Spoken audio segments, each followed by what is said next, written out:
pinasasalamatan sa iyong kabutihan sa aming buhay. Ikaw ang Diyos na tapat at patuloy na nagmamalasakit sa amin. At sa oras po ito, patuloy po kami nagpapakumbaba, pinagkakatiwala sa iyo ang susunod na sandali. Inaamin namin na wala po kami magagawa kung hiwalay sa iyo. Samahan mo po kami, pangunahan ng Espiritong Banal, pagpalain ng iyong salita na aming pagsasamsaluhan at inaangkin namin na sa habang binubuksan po namin ang aming puso sa pakikinig sa iyong mga salita, bubuksan mo din ang durungawan ng langit at ibubuhos ang masaganang biyaya sa aming buhay. Sa pangalan ni Jesus, sa ngalan ng Ama at ng Anak at ng Espiritu Santo. Amen. Amen. Amen. Pag-uusapan ay hango po sa Ebanghelyo ni San Juan. San Juan 20, talatang 19 hanggang sa sumusunod. Okay, nakita na po nila? Chapter 20, verse 19 till 23. Ito po ang nasusulat, mga kapatid ko, kay Kristo. Kinagabihan ng araw ding iyon, ng unang araw ng linggo, habang nakasara ang mga pinto ng bahay ng kinaroroonan ng mga alagad dahil sa takot nila sa mga Hudyo, dumating si Jesus. Tumayo siya sa kalagitnaan nila at sinabi, "Sumainyo ang kapayapaan." Pagkasabi nito, ipinakita niya ang kanyang mga kamay at ang kanyang tagiliran. Tuwang-tuwa ang mga alagad nang makita nila ang Panginoon. Muling sinabi ni Jesus, "Sumainyo ang kapayapaan. Kung paanong sinugo ako ng Ama, sinusugo ko rin kayo." Pagkatapos sila'y hiningahan niya at sinabi, "Tanggapin ninyo ang Espiritu Santo. Kung patatawarin ninyo ang mga kasalanan ninyo man ay pinatawad ng ang mga iyon. Subalit ang hindi ninyo patawarin ay hindi na pinatawad." Mga kapatid ko kay Kristo Jesus, ito po ang mabuting balita ng ating kaligtasan. Pinupuri na namin, Panginoong Yesu Kristo.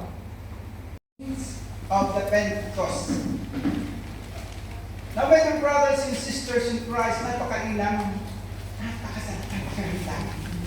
napakasarap ng malaman po natin na sa bawat sandali sa paglalakbay po natin sa buhay na ito ay alam natin na kasama natin. Alam natin na kasama natin ang ating Panginoon. Amen? Amen. And God wants us to experience His fullness. Yung kanyang kapayapaan, yung kanyang pag-ibig, yung kanyang real power. Kailangan po alam natin yun. Maranasan natin. Napakailan na alam po natin at alam na alam natin. At sa ating pong pagdinilay, mga kapatid ko kay Kristo sa gabing ito, at titingnan natin yung ginagawa ng Diyos sa ating buhay sa pamagitan ng kanyang banal na Espiritu. Nandiyan pa po kayo? Amen. Nakahanda po ba talaga tayo makinig? Amen. What happens? What happens when we experience the life in the Spirit? Ano po ba ang mangyayari kapag naranasan natin yung banal na Espiritu? Na katulad po ng naranasan ng mga unang alagad. Yung mga unang alagad, mga kapatid ko kay Kristo, takot na takot yung mga disipulo. Kasama ng Panginoon nang malaman nila na ating Panginoon ay umakyat na sa langit. Umakyat na sa langit, ganun pa man, hindi po sila iniwan. Hindi sila iniwan, mga kapatid ko kay Kristo. Bakit po sila takot na takot? Nagkulong sa kwarto, mga kapatid ko kay Kristo, at sa pagkukulong nila sa kwarto, natatakot sila sa mga Hudyo. Bakit kaya sila natatakot sa mga Hudyo? Sino po ba ang kasama ng mga disipulong yun, ng mga unang panahon yun, may kasama silang babae. Diba? Sino po yung kasama nila? Si Maria. Amen? At ano po ang nangyari? Iniwanan po sila, hiningahan sila ng banal na Espiritu. Nagwika sila ng iba't ibang wika. Pero nagkakaintindihan, nagkakaunawaan. Amen po ba? Amen. Amen po ba? May Bisaya, may Bicol, may Ilocano, may Tagalog. Marami, may Kapampangan pa. Pero nagkakaunawaan, nagkakaintindihan dahil kasi nagkakaisa. Amen. Amen po ba? At dito sa Ebanghelyo, mga kapatid, kung kay Kristo, mga kapatid, yung pagbasa po natin ngayong gabi tungkol sa dakilang kapistahan ng Pentecostes. Ano po ba yung Pentecostes, mga kapatid, kung kay Kristo? Pentecostes, mga kapatid, kung kay Kristo was originally a Jewish harvest festival. Ito po yung sinasabing sa buot. Sa buot, mga kapatid, kung kay Kristo, it is also a festival of weeks. Sa selebrasyon ito, mga kapatid, kung kay Kristo, yung pag-alaala po ng mga Hudyo sa pagbibigay sa kanila ng 10 utos po ni Yahweh at Shaddai. Amin po ba? Amen. Naunawaan niyo po ba? Ito yung pagbibigay ng 10 utos ni Yahweh doon sa Mount Sinai.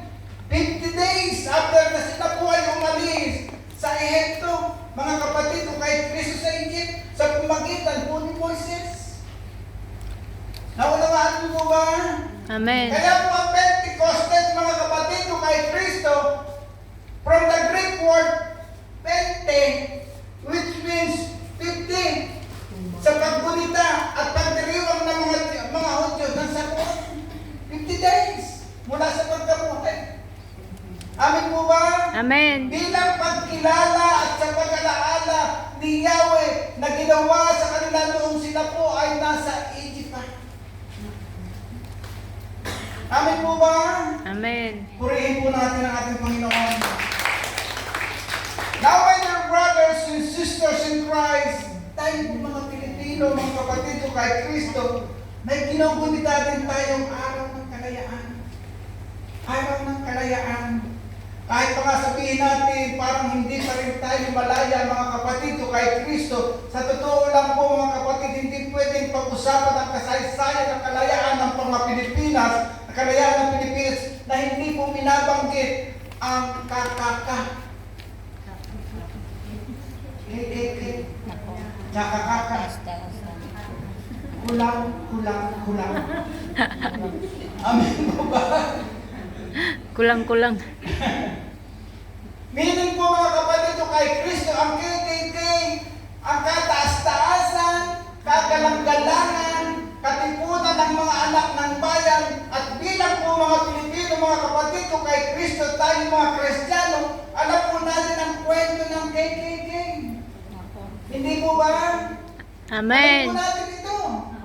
Pero bilang mga Katoliko, mga kapatid ko kay Kristo, ang KKK din po, ang Pentecostes na ito ay ating aalamin sa gabi ito.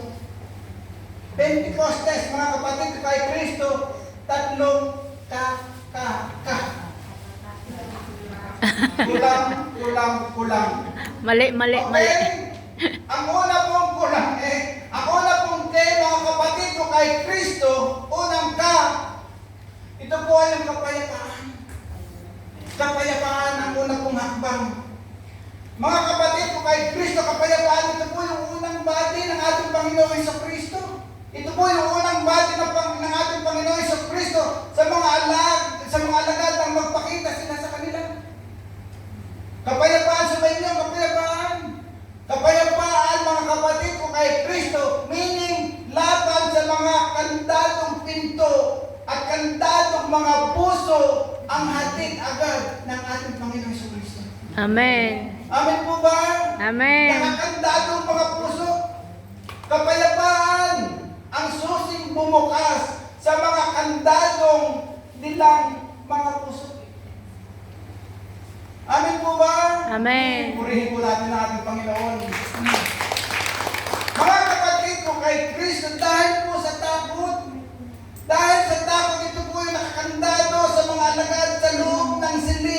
kanilang pinagkakatipunan.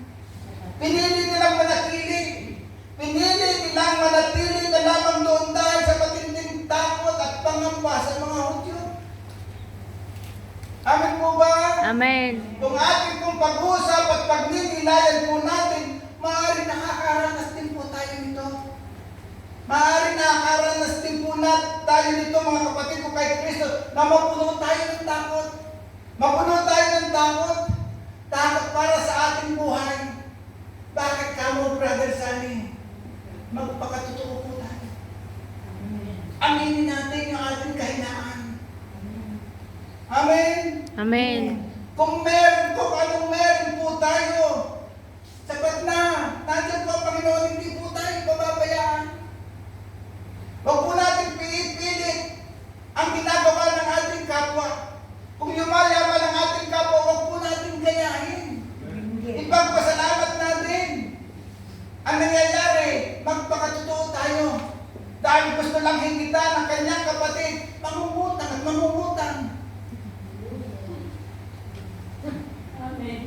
Amen po ba? Amen. Huwag po tayo ipagpasalamat natin. Amen po ba? Amen. Hindi na nakayanan na magbayad ng utang.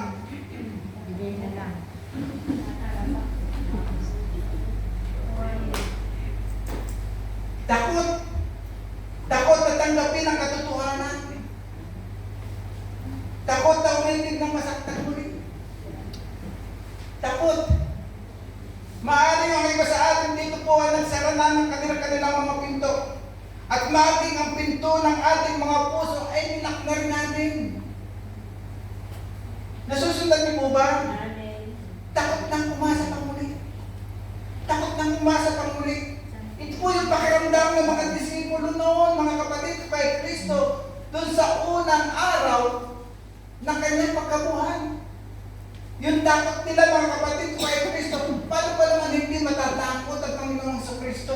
Matatakot ang mga alagad noon, mga kapatid kay Kristo. Ang Panginoong Jesus po kasi nasaksihan nilang ipinako sa krus at namatay. Yung alam nila, kakampi nila, ay wala na, namatay. Hindi po nila lubos na maunawaan. Hindi po nila lubos na naiintindihan pa. Their ministry has been stopped, mga kapatid ko kay Kristo. Tumigil na kanilang ministeryo. At ang kanilang pag-asa po ay nawala.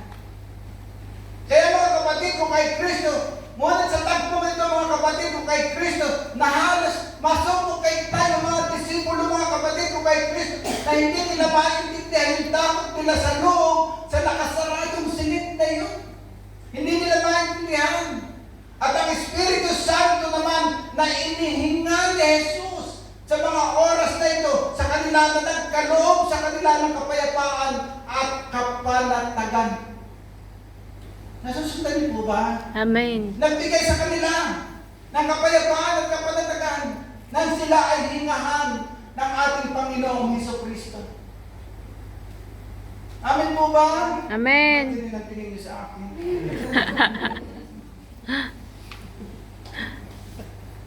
Ito po ang ginagawa natin. Ito ang ginagawa natin.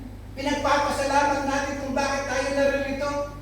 Sa pagkinig ng salita dahil patuloy tayong binibigyan ng Panginoon ng hininga. Amen. Patuloy na binibigyan tayo ng hininga. At itong ating pagdalo sa gawain ito, ibinabalik lang natin sa Panginoon yung hininga na ibinigay din sa atin. Amen. Amen. Ganyan lang yan hihingahan ka ng Panginoon, ibinabalik mo lang yung hininga sa Kanya. Amen po ba? Amen. Ganoon ay patuloy tayong binibiyayaan ng ating Panginoon. Amen po ba? Amen po ba?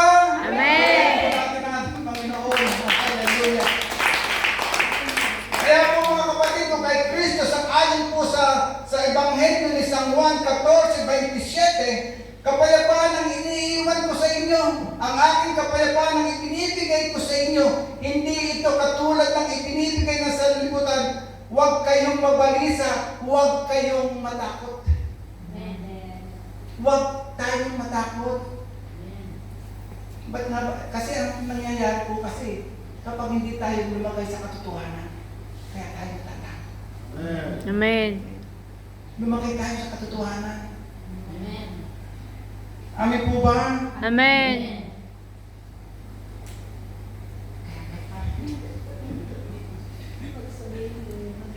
Now, my dear brothers and sisters in Christ, pangalawa pong hakbang mga kapatid ko kay Kristo sa kataas-taasan, kagalang-galangan, katipunan ng mga anak ng bayan, yung pangalawa ko pong mga kapatid ko kay Kristo ay kagalakan. Kanina po yung una ay kapayapaan. Ngayon ay yung pangalawa po ay kagalakan. At ang kagalakan po mga kapatid ko kay Kristo, nang makita nila ang Panginoon, tuwang-tuwa yung mga alagad. Tuwang-tuwa yung mga alagad. At nang matiyak nilang si Jesus ang kanilang kaharap, mga kapatid ko kay Kristo, dahil pinakita po ni Kristo Jesus yung kanyang mga kamay at tagiliran sugatan. Tuwang-tuwa. Napuspos ng kagalakan yung mga alagad, mga kapatid ko kay Kristo. Napuspos ng kagalakan ang ating mga alagad. Ang mga alagad, mga kapatid ko kay Kristo.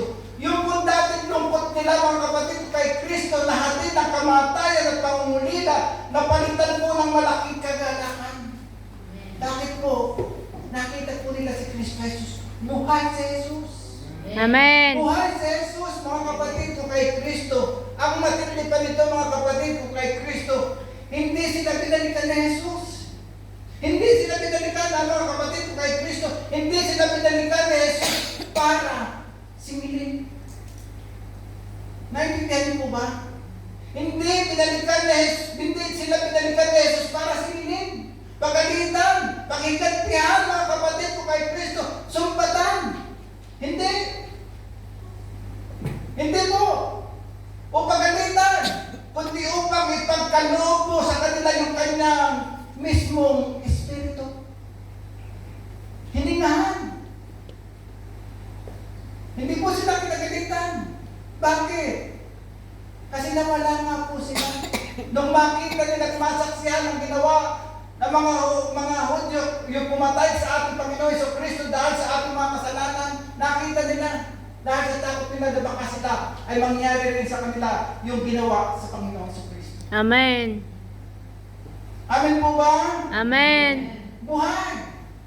Dahil buhay si Jesus, mga kapatid ko kay Kristo, at kasama natin siya, mga kapatid ko kay Kristo, we can be sure na anuman ang ating kaharapin, mga kapatid ko kay Kristo, sa buhay kong ito, He is our comforter. Amen. He is our comforter, mga kapatid ko kay Kristo. Nothing can separate us sa Panginoon. Amen. Amen po ba? Amen. Palakpakan po natin ang Panginoon.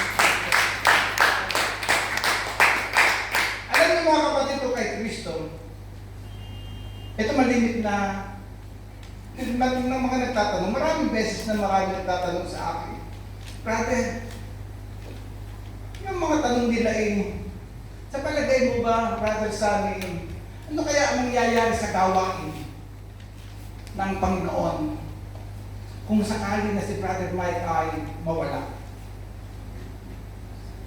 Simple lang ang sagot ko, mga kapatid ko kay Kristo. Ang sagot ko sigurado si Brother Mike ay mawawala. Tulad natin, mawawala rin ako. Mawawala rin tayo. Mawawala rin tayo.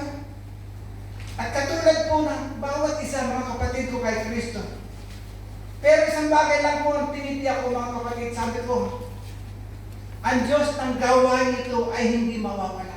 Amen. Amen. Ang Diyos ng gawain nito ay hindi po mawawala. Mawawala tayo lahat, pero ang gawain ng Diyos ay hindi po mawawala. Amen. Amen po ba? Amen. Tandaan po natin, mga kapatid ko kay Kristo, ako'y laging kasama ninyong hanggang sa katapusan ng sanlibutan. Amen. Yan po ay mula sa Matthew 28:20. Amen po ba? Amen. Tumakot tayo sa pangatlo. Ang pangatlo po ay kapatawaran. Natatandaan niyo po ba yung una at sa pangalawa? Ken. At kapatawaran. Kapatawaran tayo ngayon. Now, my dear brothers and sisters in Christ, matapos silang hingahan, kapatawaran tayo ha, matapos silang hingahan at sabihang sinusugo sila kung paano siyang sinusugo ng Ama, ibinigay ni Jesus sa kanyang mga alagad yung kanilang unang misyon. Yung unang misyon, mga kapatid ko kay Kristo, at ang misyong ito ay ang kapatawaran. Amin po ba? Amen. Kaya kung meron tayo pinasasamaan ng loob, mga kapatid ko kay Kristo, patawarin nila sila. Kung ang Panginoon na nakapagpatawad. Hindi siningin yung mga unang mga disipulo. Dahil iniwanan nga siya. Amen po ba? Amen. Amen. Amen. Ibinigay ni Jesus sa mga alagad yung kanilang unang misyon, ang misyon ng kapatawaran. Ang mga pinatawad ninyo sa kanilang mga kasalanan ay pinatawad ng awikan ni Jesus, at siya ang hindi ay hindi nga pinatatawad. Amen. Amen po ba? Amen. Matapos po sila, mga kapatid ko kay Kristo, matapos na sila mismo ay pinatawad ng kanilang malaking atraso nila kay Jesus, inaasahan po ni Jesus na sila mismo ay magiging magpapatawad. Amen. Sa isa't isa. Amen po ba? Amen. Lakas na. Amen. Amen.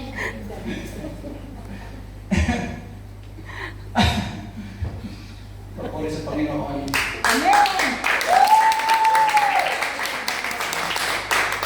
Inaasahan po ni Jesus na sila mismo ay maging mapagpatawad sa isa't isa at maging daluyan ng kanyang kapatawaran sa lahat. At ibinigay po ni Jesus yung misyong ito sa kanyang mga alagad na isang hingalang sa pagitan ng pagkakaloob niya sa kanila ng Espiritu Santo. Amen po ba? Amen. Sa Colossus 3:13-14, mga kapatid ko kay Kristo, magpaumanhiran kayo at magpatawaran kung may hinanakit kayo sa isa't isa. Amen. Pinatawad kayo ng Panginoon, kaya't magpatawad din kayo. At higit sa lahat, mag-ibigan kayo, pagkat ito ang buklod na ganap ng pagkakaisa. Amen. Pagkakaisa, mga kapatid ko kay Kristo. Amen. Napakaganda. Kaya dapat tayo nagkakaisa. Amen. Amen po ba? Amen. At sa araw na ito, mga kapatid ko kay Kristo, sa linggo nga, piyesta ng Pentecostes. Birthday ng banal na simbahan na itinayo ang simbahang Katolika. Amen po ba? Amen. Dahil sa pagkakaisa ng Diyos Ama, Diyos Anak, at Diyos Espiritu. Santo. Amen? Amen. Wow!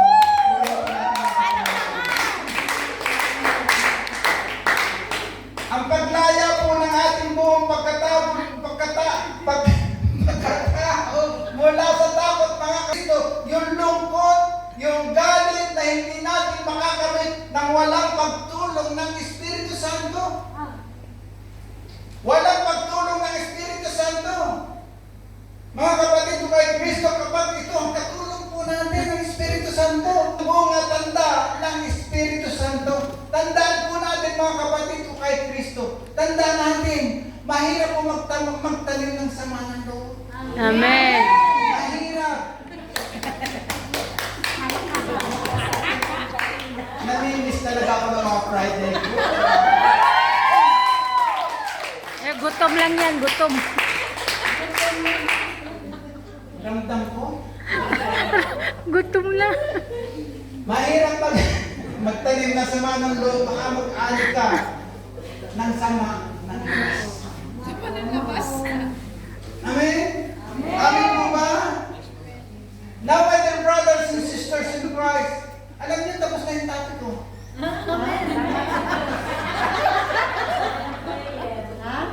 Tapos na. Ano po, dadagdagan ko na lang ha, para kayo magkaroon ng karagdagan. Tayo, ako, dagdag ko rin sa aking sarili. Alam niyo, hindi po kami tumitigil ng pag-aaral. Amen. At yung pag-aaral po namin ay binabahagi din po namin sa aming sarili. Akala niyo ba'y madali ang aming ginagawa? Kailangan niyo aming pinapangaral at binabahagi po sa inyo ay nangyayari po sa amin din. Amen. Kailangan mangyari yung aming sinasabi sa inyo at nangyayari sa amin. Ano po ba yung mangyayari? kapag ang Espiritu Santo ay nananahan sa atin. Dagdag po ito sa aking topic, transforming of the heart. Nagbabago ang ating puso, mga kapatid, kung kay Kristo. Nagbabago. Amen? Amen. May magbabago ba ang ating mga puso? Amen. Di ba? Dahil kasi tayo ay nagbabago na, hindi tayo dadalo kung hindi tayo nagbabago. Amen. Amen po ba? Amen. Sabi nga po sa Ezekiel 36:26, ibigyan ko kayo ng bagong puso at bagong espiritu, ang masuwayin ninyong puso ay gagawin kong puso. Masunurin.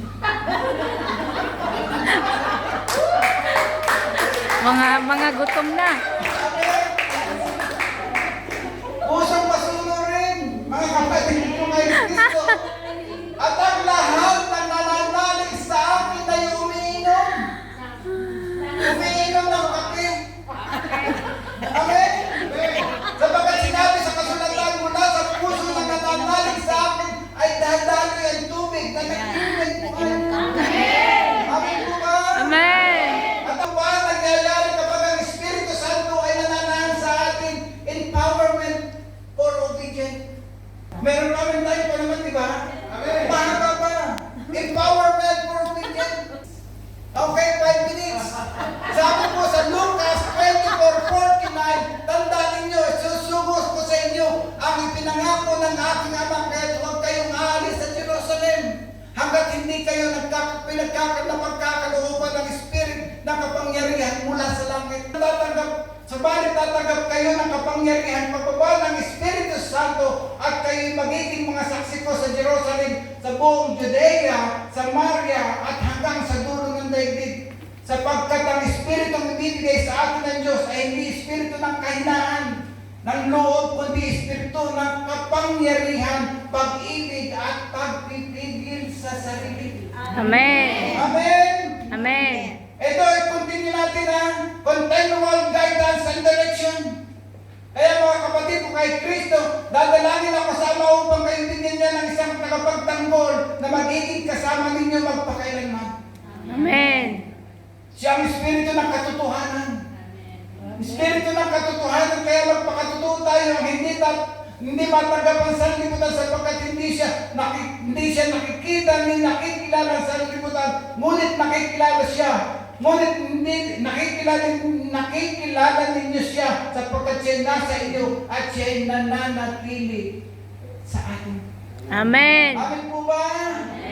Ngunit pagdating ng Espiritu Santo ng katotohanan, papatnubayan niya kayo sa lahat ng katotohanan galing sa Diyos.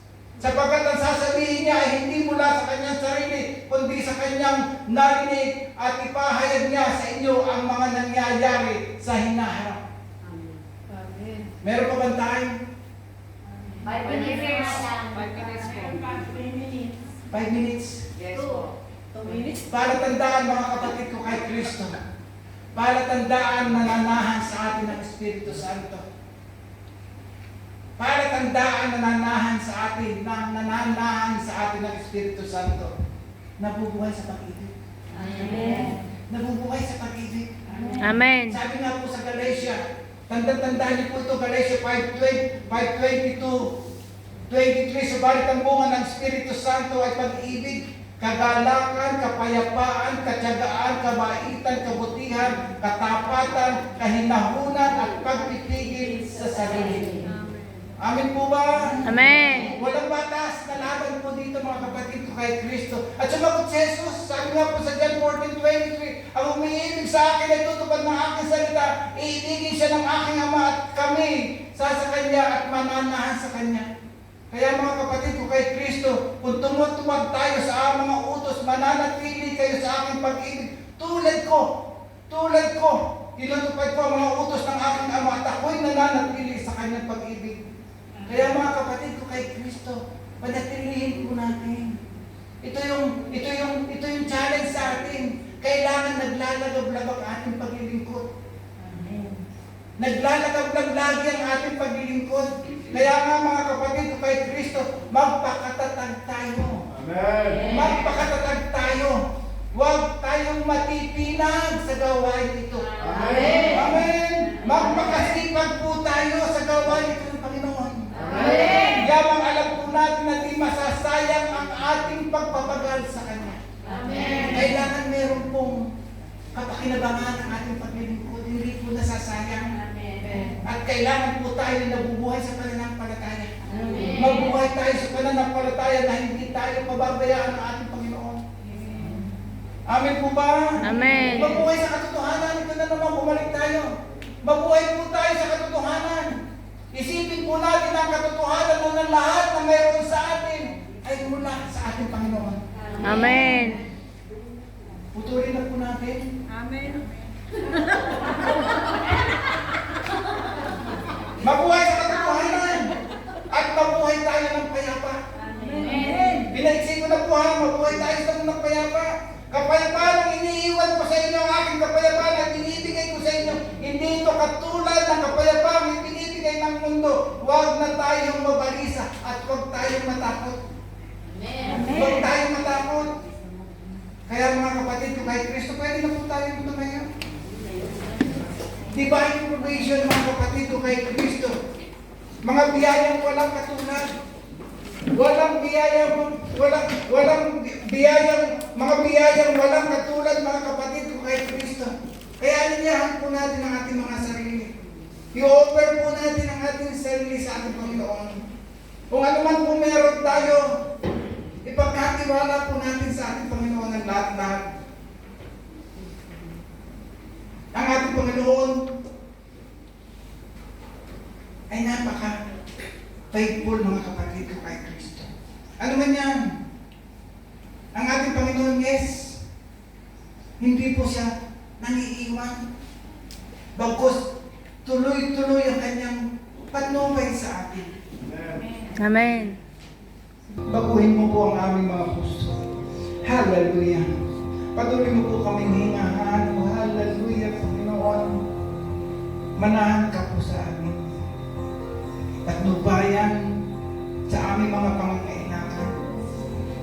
O hallelujah. Dalangin po namin na lahat ng mga naririto na patuloy na sumusunod at naglilingkod ay pag-alabin ang aming mga puso baguhin sa gawain ito.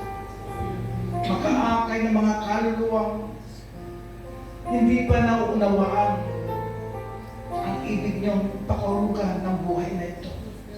Napakahalaga po na maunawaan na buhay mayroon tayo. Kaya sa pangalan ni Jesus, patuloy po tayong manalangin.